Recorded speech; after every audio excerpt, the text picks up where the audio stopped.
All right, Richard. What's up, man? We just witnessed Hey, a give shocker. thanks.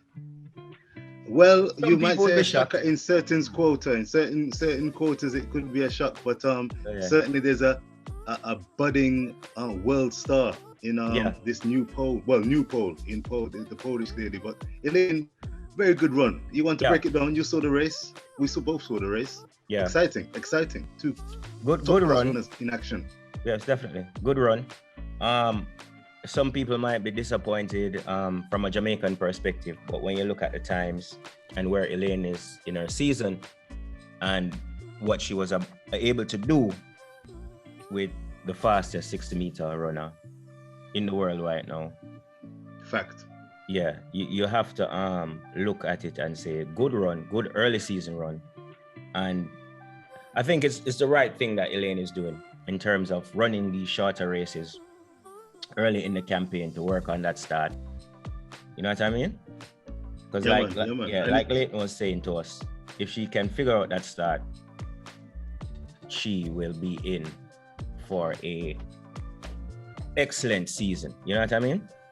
All right. Well, she was up against one of the best starters in Swoboda, and to end up only 100th of a second behind, those twitch muscles will be looking in good conditions come the outdoor series season. The question is, will she decide to run the World Indoors? We don't have a decision as yet. I wonder if that's in her plans. Yeah. What I can say, guys, let me just go through these times. So the Polish athlete Swoboda, 7.03. Elaine came in at 7.04.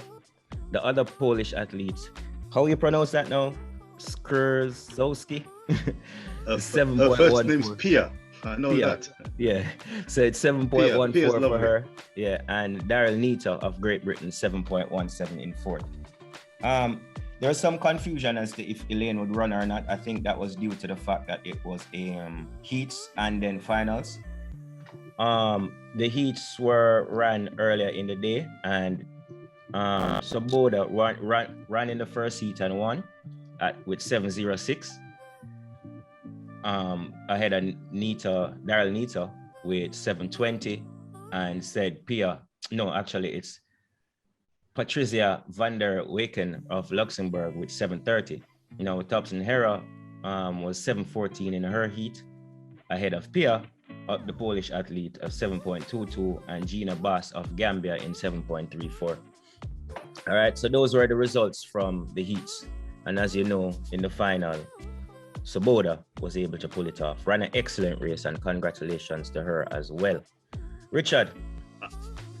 Yes, sir. I must say, from a British perspective, I know that there is no Dina Asher-Smith. She's looking to bounce back from her Olympic relative disappointment, but she will be watching Daryl Nita, and Nita herself, who's running into fabulous form. She will have had a rude wake-up call. I think she's gunning for the 100 meters this season. The indoor form will be useful to her as well, but she was a long way off the top two. But she's looking in good shape for the 100 meters. But Elaine, I think she's on track, and people will be watching with bated breath for the forthcoming events. It's going to be a juicy athletic season this season, no doubt about it. Stay healthy, everybody. All right, my final thoughts. Good run by Elaine. I think we have to be patient with her at this point in the season. It's early goings yet, so let's just be patient. And like we said, a 7.03 to a 7.04, the fastest person over 60 meters this year, and you go up there and you push her. You understand? Which is not really your event, so well done to Elaine. Well done to Elaine. And it's a good sign if you look at it. You know what I mean? Because she's working on the weaker part of her race. Yeah. So guys, remember, like, subscribe, and we will see you next time. All right? Boom.